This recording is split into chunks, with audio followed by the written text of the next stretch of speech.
ನಮಸ್ಕಾರ. First of all thank you so much ನೀವೆಲ್ಲ ಬಂದು ಸಪೋರ್ಟ್ ಮಾಡ್ತಿರೋದಕ್ಕೆ.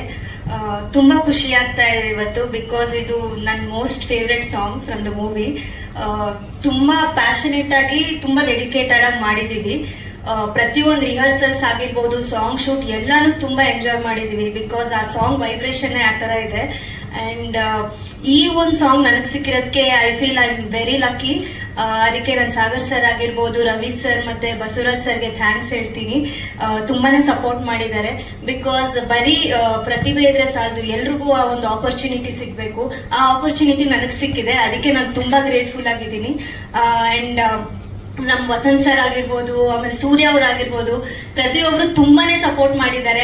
ಅಂಡ್ ಪ್ರತಿಯೊಬ್ರು ಟೆಕ್ನಿಷಿಯನ್ ಟೀಮ್ ಅವರು, ಶಸ್ತಾ ಅವ್ರು ಆಗಿರ್ಬೋದು, ಎಲ್ಲರೂ ತುಂಬಾ ಪ್ಯಾಷನೇಟ್ ಆಗಿ ಕೆಲಸ ಮಾಡಿದ್ದಾರೆ. I am very grateful to everyone. And ನಾನು ನಂಬಿದ್ದೀನಿ ತುಂಬಾ ಚೆನ್ನಾಗಿ ರೀಚ್ ಆಗುತ್ತೆ, ಎಲ್ರಿಗೂ ಖಂಡಿತ ಇಷ್ಟ ಆಗುತ್ತೆ ಅಂತ ಅನ್ಕೊಂಡಿದ್ದೀನಿ. I am just hoping for the best outcome and best result. ನಿಮ್ ಸಪೋರ್ಟ್ ಕೂಡ ಯಾವಾಗ್ಲೂ ಹೀಗೆ ಇರಲಿ ಅಂತ ಕೇಳ್ಕೊತೀನಿ. Thank you. ನನ್ನ ಪಾತ್ರ ಇದರಲ್ಲಿ ವೇರಿಯೇಷನ್ಸ್ ಇದೆ. ಸ್ಕೂಲ್ ಗೋಯಿಂಗ್ ಕ್ಯಾರೆಕ್ಟರ್ ಇದೆ, ಆಮೇಲೆ ಕಾಲೇಜ್ ಸೀನ್ಸು ಬರುತ್ತೆ. ಆಮೇಲೆ ಅಂದ್ರೆ ಅವಳಿಗೆ ಕನ್ಫ್ಯೂಷನ್ಸ್ ಇರುತ್ತೆ, ಲವ್ ಮಾಡ್ಬೇಕಾ ಬೇಡವಾ ಅನ್ನೋ ತರ. ಇಷ್ಟ ಹೇಳ್ಬೋದು ಅಷ್ಟೇ. ನಾನು ಒಂದು ಹುಡುಗಿ ಒಂದೊಂದು ಏಜ್ ಅಲ್ಲಿ ಯಾವ ತರ ಹ್ಯಾಂಡಲ್ ಮಾಡ್ತಾಳೆ ರಿಲೇಶನ್ಶಿಪ್ ನ ಅನ್ನೋದ್ರ ಮೇಲೆ ನಿಂತಿದೆ ನನ್ನ ಕ್ಯಾರೆಕ್ಟರ್. ಇದು ನಾನು ಫಸ್ಟ್ ಮೂವಿ, ಇದಕ್ಕೆ ಮುಂದೆ ಯಾವುದು ಮಾಡಿಲ್ಲ, ಫಸ್ಟ್ ಮೂವಿ. ಏನ್ ಮಾತಾಡ್ಬೇಕು ಅಂತಾನೆ ಗೊತ್ತಾಗಲ್ಲ. ಫಸ್ಟ್ ಆಫ್ ಆಲ್ ನಿಮ್ ಪಾತ್ರದ ಬಗ್ಗೆ ಹೇಳ್ತಾ ಶುರು ಮಾಡಿ. ಫಸ್ಟ್ ಆಫ್ ಆಲ್ ಎಲ್ರಿಗೂ ಥ್ಯಾಂಕ್ಸ್ ಇವತ್ತು ಬಂದು ಸಪೋರ್ಟ್ ಮಾಡಿದ್ದಕ್ಕೆ. ಆಮೇಲೆ ಇವತ್ತು ನಮ್ಮ ಸೂರ್ಯ ಮೂವಿದ power of love song release ಆಗಿದೆ. ಎಲ್ರು ದಯವಿಟ್ಟು ಶೇರ್ ಮಾಡಿ, ಲೈಕ್ ಮಾಡಿ ಅಂಡ್ ಸಪೋರ್ಟ್ ಮಾಡಿ ಹೊಸೊಬ್ರಿಗೆ. ಅಷ್ಟೇ, ಥ್ಯಾಂಕ್ ಯು. ನಿಮ್ ಪಾತ್ರದ ಬಗ್ಗೆ ಹೇಳೋದಂದ್ರೆ, ನಾನು ಇದರಲ್ಲಿ ಮಿಡಲ್ ಕ್ಲಾಸ್ ಹುಡುಗ. ಸೊ ಅವ್ರು ಹೇಳಿದ್ರಲ್ಲ ಲವ್ ಅಂತ ಕನ್ಫ್ಯೂಷನ್ ಅಂತ, ಅದ್ರಲ್ಲಿ ನಾನು ಬರ್ತೀನಿ. ಟಾರ್ಚರ್ ಕೊಟ್ಟು ಸೊ ಹಾಗೆ ಒಂದು ಲವ್ಗೋಸ್ಕರ ಫೈಟ್ ಮಾಡುವಂತ ಹುಡುಗ ನಾನು ಇದರಲ್ಲಿ. ಸೊ ಹೀಗೆ ನನ್ನ ಪಾತ್ರ. ಹೆಂಗ್ ಬಂತು ಈಗ ನೋಡ್ಬೇಕು, ಇನ್ನು ಇಲ್ಲೇ ಇದ್ದೀವಿ ನಾವು. ಇನ್ನು ಆಚೆ ಹೋದ್ಮೇಲೆ ಗೊತ್ತಾಗುತ್ತೆ ಹೇಗಿದೆ ಅಂತ. ಸಿನಿಮಾಗೆ ಪ್ರಿಪರೇಷನ್ ಇದು ಆಕ್ಟಿಂಗ್ ಕ್ಲಾಸ್ ಆಗಿದೆ ಸರ್. ಆಮೇಲೆ ಡಾನ್ಸು, ಫೈಟು. ಸೊ ಬೇಸಿಕ್ ಇಂದ ನಮ್ಮ ವಸಂತ್ ಮಾಸ್ಟರ್ ಸರ್ 0 ಇಂದ ನನಗೆ ಸಪೋರ್ಟ್ ಮಾಡಿ ಎಲ್ಲ ಹೇಳ್ಕೊಟ್ಟಿದ್ದಾರೆ. ಸೊ ಅವರು ಹೇಳಿದ್ದಕ್ಕೆ ನಾನು ಇವತ್ತು ಡಾನ್ಸ್ ಮಾಡಿದ್ದೀನಿ ಸರ್. ಆಮೇಲೆ ಹಾಗೆ ಫೈಟ್ ಮಾಸ್ಟರ್ದು ಸರ್ ಹಂಗೆ. ಸೊ ಫೈಟ್ ಮಾಸ್ಟರ್ ಇದು ಕ್ಲಾಸ್ ಹೋಗಿ ಸೊ ಅವ್ರ ಹತ್ರ ಕಲ್ತು ಸೊ ಇವತ್ತು ಫೈಟ್ ಸಪೋರ್ಟ್ ಮಾಡಿದ್ದಾರೆ ಅವರೆಲ್ಲ ಚೆನ್ನಾಗಿ. Thank you sir. Thank you. ಹಾಡು team stage is your sir. First ನಮ್ಮ ಸ್ಟೋರಿ ಮಾಡಬೇಕಾದ್ರೆ ಈ ಥರ ಒಂದು ಸೀಕ್ವೆನ್ಸ್ ಇತ್ತು. ಲವ್ ಟೇಕಪ್ ಆಗೋ ಸೀಕ್ವೆನ್ಸ್ ಇರುವಾಗ ಈ ಉತ್ತರ ಕನ್ನಡದ ಲ್ಯಾಂಗ್ವೇಜ್ ಹಾಕಿದ್ರೆ ಹೇಗಿರುತ್ತೆ ಅಂತ ಒಂದು ಯೋಚನೆ ಬಂತು.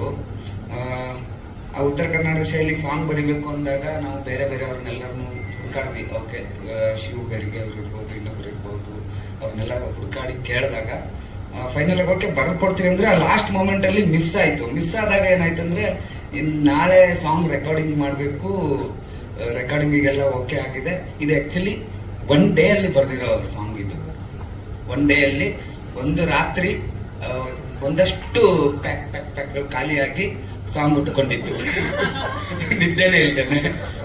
ಅನಿವಾರ್ಯ ಅಂತ ಬಂದಾಗ ಡೈರೆಕ್ಟರ್ಗೆ ಇಡೀ ಸಿನಿಮಾ ಟೆಕ್ನಿಷಿಯನ್ಗಳು ಮಾಡೋ ಲಿರಿಕ್ಸ್ ಇರ್ಬೋದು, ಇನ್ನೊಂದಿರ್ಬೋದು, ಅನಿವಾರ್ಯ ಅಂತ ಬಂತು.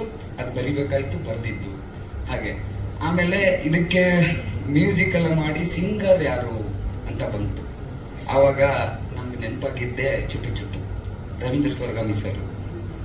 ಅವ್ರ ಕೈಯಿಂದ ಆಡ್ಸೋದಂತ ಫಿಕ್ಸ್ ಆಯ್ತು. ಫೀಮೇಲ್ ಸಿಂಗರ್ ಲಿಸ್ಟ್ ಅಲ್ಲಿ ಭಯಂಕರವಾಗಿರೋರಿದ್ರು. ಮಂಗ್ಲಿ ಅವ್ರು ಬೇಕು, ಮಂಗ್ಲಿ ಅವ್ರ ಕಡೆಯಿಂದ ಹಾಡಿಸ್ಬೇಕು ಅಂತ ಇತ್ತು. ಸರಿ, ಪ್ರೊಡ್ಯೂಸರ್ ಸರ್ ಹತ್ರ ಮಾತಾಡಿದೆ. ಓಕೆ, ಹಾಡ್ಸೋಣ ಅಂತ ಇತ್ತು. ನಾವು ಇಲ್ಲಿಂದ ಹೈದರಾಬಾದ್ ಹೋಗಿ, ಲಾಸ್ಟ್ ಟೈಮ್ ನಿಮ್ಗೆ ಗೊತ್ತಲ್ಲ, ನಮ್ಮ ಕನ್ನಡ ಸಾಂಗ್ ಹಾಡ್ತಾ ಇದ್ದ ಒಬ್ಬ ಸಿಂಗರು ಕನ್ನಡದ ಬಗ್ಗೆನೇ ಏನೋ ಮಾತಾಡಿದ್ರು. ಆ ಥರ ಬಂತು. ಅವಾಗ ಈಗ ಬಂದಿದ್ದದು. ಬಟ್ ನಮ್ಗೆ ಅವಾಗ ಏನು ಯೋಚನೆ ಬಂದಿದ್ದಂದ್ರೆ, ಸರಿ ಇಷ್ಟೆಲ್ಲ ಆಯ್ತು, ಅವ್ರಿಗೆ ಅಲ್ಲಿಗೆ ಹೋಗಿ ಹಾಡ್ಸ್ಕೊಂಡು ಬರೋದು ಒಂದು ಎಕನಾಮಿಕಲಿನೂ ಇರುತ್ತೆ, ಇನ್ನೊಂದು ಅಷ್ಟು ದೂರ ಹೋಗ್ಬೇಕು. ಆಗ ಒಂದು ಹೊಸ ವಾಯ್ಸ್ನ ಹುಡುಕಾಡೋದು ಹೇಗೆ ಅಂತಂದಾಗ ನಮಗೆ ಸ್ಫೂರ್ತಿ ಅವ್ರು ಸಿಕ್ಕರು. ಆಕ್ಚುಲಿ ಏನಂದ್ರೆ, ಆ ಹುಡುಗಿನ ಫಸ್ಟ್ ಬಂದ ತಕ್ಷಣ ನೋಡಿದ ತಕ್ಷಣ ಈ ಹುಡುಗಿ ನಂಗೆ ಸ್ಟ್ರಾಂಗ್ ಆಗಿ ವಹಿಸ್ಬೇಕು, ಈ ರೇಂಜ್ಗೆ ಹಾಡ್ತಾರ ಅಂತ. ಆ ಹುಡುಗಿನ ನೋಡಿದ್ರೆ ಇಷ್ಟೇ ಎಷ್ಟಿದ್ದಾರೆ ಹಾಡ್ತಾರ ಅಂತ ನಮ್ಮ ಮ್ಯೂಸಿಕ್ ಡೈರೆಕ್ಟರ್ ಹತ್ರ ಮಾತಾಡಿದೆ ನಾನು. ಇಲ್ಲ ಹಾಡ್ತಾರ ಅವ್ರ ಹುಡುಗಿ ಅಂತ. ರೆಕಾರ್ಡಿಂಗ್ ಬಂದಾದ್ಮೇಲೆ ಹಾಡಿದ್ಮೇಲೆ ಗೊತ್ತಾಯ್ತು. ಸರ್ ಒಂದ್ ಮಾತು ಹೇಳ್ತೀನಿ, ಈ ಸಾಂಗ್ ರೀಚ್ ಆಗುತ್ತೆ, ಮಂಗ್ಲಿನ ಮೀರ್ಸೋ ತರ ಬೆಳೀತಾರೆ ಅಂತ ಒಂದು ಭರವಸೆ ಹೇಳ್ಬೋದು. ಭರವಸೆಯಾಗಿ ಅಷ್ಟು ಚೆನ್ನಾಗಿ ಅಂದ್ರೆ ನಾವು ಇವಾಗ ತಮಿಳಲ್ಲಿ ಅವ್ರು ಇದು ದಿ ದಳಪತಿ ಸಾಂಗ್ ಮಾಡಿರೋದು ಯಾರು, ಅನುಷಾ ರವಿಶಂಕರ್, ಅವ್ರ ತರ ವಾಯ್ಸ್ ಬೇಕು ಅಂತ ಹೇಳ್ಬಿಟ್ಟು ನಾನು ಮ್ಯೂಸಿಕ್ ಡೈರೆಕ್ಟರ್ ಹತ್ರ ಹೇಳಿದ್ದೆ. ಸರ್ ಬೇಕಾದ್ರೆ ನೋಡಿ ಅವ್ರ ತರದ ಒಂದು ವಾಯ್ಸ್ ಕೊಡ್ತೀನಿ ಅಂತ. 4 ತರದ ವಾಯ್ಸ್ ಕೊಡೋ ಕೆಪಾಸಿಟಿ ಇದೆ ಆ ಹುಡುಗಿಗೆ. ಚೆನ್ನಾಗಿ ಆಡ್ತಾರೆ, ಇನ್ ಫ್ಯೂಚರ್ ಅಲ್ಲಿ ತುಂಬಾ ಚೆನ್ನಾಗಿ ಗೆಲ್ತಾರೆ. ಓಕೆ, ಅದಾಯ್ತು. ಇದು ಸಾಂಗ್ ರೆಡಿ ಆಯ್ತು. ರೆಡಿ ಆದ್ಮೇಲೆ ನಾವು ಕೋರಿಯೋಗ್ರಾಫರ್ ಯಾರು ಅನ್ನೋದು ಒಂದು 10 years ಬ್ಯಾಕ್ ಫಿಕ್ಸ್ ಆಗಿತ್ತು. ಆಗ್ಲೇ ಅವ್ರ ಮಾಸ್ಟರ್ ಹೇಳಿದ್ರಲ್ಲ, ನಾನು 6 year ಗ್ಯಾಪ್ ಅಲ್ಲಿ ಇದ್ದೆ ಅಂತ. ಗ್ಯಾಪ್ ಅಲ್ಲಿ ಇದ್ರು ಅಂದ್ರೆ ಅವ್ರಿಗೆ ಹುಷಾರಿರ್ಲಿಲ್ಲ, ಆಪರೇಷನ್ ಆಗಿ ಹಾಸ್ಪಿಟಲ್ ಅಡ್ಮಿಟ್ ಆಗಿ ಅವ್ರು ಮಾತಾಡ್ಬೇಕಾದ್ರೆ ನಂಗೆ ಅಲ್ಲಿ ಕಣ್ಣಲ್ಲಿ ನೀರು ಬಂತು. ಏನಂದ್ರೆ ನಾನು ಅವರನ್ನ ಕಳ್ಕೊಂಡೆ, ಅಂದ್ರೆ ಬೆಡ್ ಅಲ್ಲಿ ಅವ್ರು ಇಲ್ಲ ಅನ್ನೋ ಸಿಚುವೇಶನ್ ಅಲ್ಲಿ ಹೋಗಿ ನೋಡಿದ್ದು ವಸಂತ್ ಮಾಸ್ಟರ್ನ. ಬನ್ನಿ ಮಾಸ್ಟರ್ ಒಂದು ಸೆಕೆಂಡ್ ಪ್ಲೀಸ್ ಬನ್ನಿ. ನಂದು ಒಂದು 15 ವರ್ಷದ ಹಿಂದಿಂದ ಫ್ರೆಂಡ್ಶಿಪ್. ಯಾಕೆ ನಂಗೆ ಅಷ್ಟು ಎಮೋಷನ್ ಅವ್ರು ಬರೋಕ್ ಹೇಳ್ತಾ ಇದೀನಿ ಅಂದ್ರೆ 6 year ಅವ್ರು ಗ್ಯಾಪ್ ತಗೊಂಡಿದ್ರು, ಬೇರೆ ಯಾವ ಮೂವಿನೂ ಮಾಡಿರ್ಲಿಲ್ಲ. ಆಮೇಲೆ ಅವ್ರನ್ನ ನಾನು ಕಳ್ಕೊಂಡೆ ಅಂತ ಹೇಳ್ಬಿಟ್ಟು ನನ್ ನ್ಯೂಸು ಬಂತು, ಅವರು ಇಲ್ಲ ನೋ ಮೋರ್ ಅಂತಾನು ಬಂತು ಹಾಸ್ಪಿಟಲ್ ಅಲ್ಲಿ ಇರೋವಾಗ. ಅವಾಗ ನಮ್ಗೆ ಆಗಿರೋ ದುಃಖ ತುಂಬಾ, ಅಂದ್ರೆ ಆ ದುಃಖ ತಡ್ಕೊಳಕ್ ಆಗದೆ ಇರೋ ದುಃಖ. ಅದಕ್ಕೆ ನಾನು ಏನ್ ಮಾಡ್ತೀನಿ, ಮಾಸ್ಟರ್ ನೀವು ಕಾರ್ಡು ರಿಟರ್ನ್ ತಗೊಳ್ಳಿ, ನಂದು ಎಲ್ಲ ಸಾಂಗ್ ನೀವೇ ಮಾಡಬೇಕು, ನಂಗೆ ನೀವೇ ಬೇಕು ಅಂತ ಹೇಳ್ಬಿಟ್ಟು ಡಿಸೈಡ್ 10 ವರ್ಷದ ಹಿಂದೆನೆ ಡಿಸೈಡ್ ಆಗಿರೋದು ಇವರೇ ಕೊರಿಯೋಗ್ರಾಫರ್ ಅಂತ. ಹಾಗಾಗಿ ಥ್ಯಾಂಕ್ ಯು ಮಾಸ್ಟರ್. ನಾನು ಅಷ್ಟು ನಂಬಿಕೆ ಇಟ್ಟು ನಿಮ್ಮ ಕಡೆ ಸಾಂಗ್ ಮಾಡಿಸಿರೋದಕ್ಕೆ, ಆ ನಂಬಿಕೆಗೆ 1000 ಪಟ್ಟು ಬೆಟರ್ಮೆಂಟ್ ನಮಗೆ ಕೊಟ್ಟಿದ್ದೀರ ಸಾಂಗ್. ಇನ್ನು ನೆಕ್ಸ್ಟ್ ಮ್ಯೂಸಿಕ್ ಡೈರೆಕ್ಟರ್ ಬಗ್ಗೆ ಹೇಳ್ಬೇಕಂದ್ರೆ, ಅವ್ರಿಗೆ ಬೆಂಗಳೂರಿಗೆ ಬಂದಾಗ ನಾನು ಆಕ್ಚುಲಿ ನನಗೆ ಒಂದು 6 year ಬ್ಯಾಕ್ ಸಿಕ್ಕಿದ್ರು. ಒಂದು ಮೂವಿ ಮಾಡಬೇಕು ಈ ಥರ ಇದೆ ಅಂತ ಹೇಳಿದಾಗ ಅವ್ರು ಯುವನ್ ಶಂಕರ್ ಸರ್ ಹತ್ರ ವರ್ಕ್ ಮಾಡ್ತಾ ಇದ್ರು. ನಾನು ಚೆನ್ನೈಗೆ ಯಾವುದೋ ಕೆಲಸದ ಮೇಲೆ ಹೋದಾಗ, ಅವ್ರು ಕನ್ನಡ ಬರಲ್ಲ, ನಮಗೂ ತಮಿಳು ಬರಲ್ಲ, ಬಟ್ ಮ್ಯೂಸಿಕ್ ಚೆನ್ನಾಗಿದೆ, ಹೇಗೆ ಇವ್ರನ್ನ ಹೇಗೆ ಕ್ಯಾಚ್ ಮಾಡೋದು ಅಂತ. ಸರಿ ಆಯ್ತು, ಮೆಸೇಜಲ್ಲೇ ಕ್ಯಾಚ್ ಮಾಡ್ತಾ ಇದ್ವಿ. ಬೆಂಗಳೂರಿಗೆ ಬಂದು ಲಾಸ್ಟ್ ನಾವು ಇಲ್ಲಿ ನಮ್ಮ ಮೂವಿಗೆ ಮ್ಯೂಸಿಕ್ ಮಾಡಕ್ಕೆ ಬೆಂಗಳೂರಿಗೆ ಬಂದಾಗ ಅವ್ರು ಕನ್ನಡ ಬರಲ್ಲ, ನನಗೆ ತಮಿಳು ಬರಲ್ಲ. ಅದೇನಾಯ್ತಂದ್ರೆ 1 month ಅಲ್ಲಿ ಅವ್ರು ಕನ್ನಡ ಕಲ್ತ್ಕೊಂಡ್ರು, 1.5 month ಅಲ್ಲಿ ನಾನು ತಮಿಳು ಕಲ್ತ್ಕೊಂಡು 2 ಮ್ಯಾಚ್ ಆಯ್ತು. ಚೆನ್ನಾಗಿ ಮಾಡಿದ್ರು. ಈ ಸಾಂಗು ಉತ್ತರ ಕರ್ನಾಟಕ ವಿಶೇಷ ಏನಂದ್ರೆ ಉತ್ತರ ಕರ್ನಾಟಕ ಶೈಲಿ ಲಿರಿಕ್ಸ್ಗೆ ನನಗೆ ಮಾಮೂಲಾಗಿ ಉತ್ತರ ಕರ್ನಾಟಕ ಸಾಂಗ್ಗಳು ಬರ್ತಾ ಇರ್ತವೆ.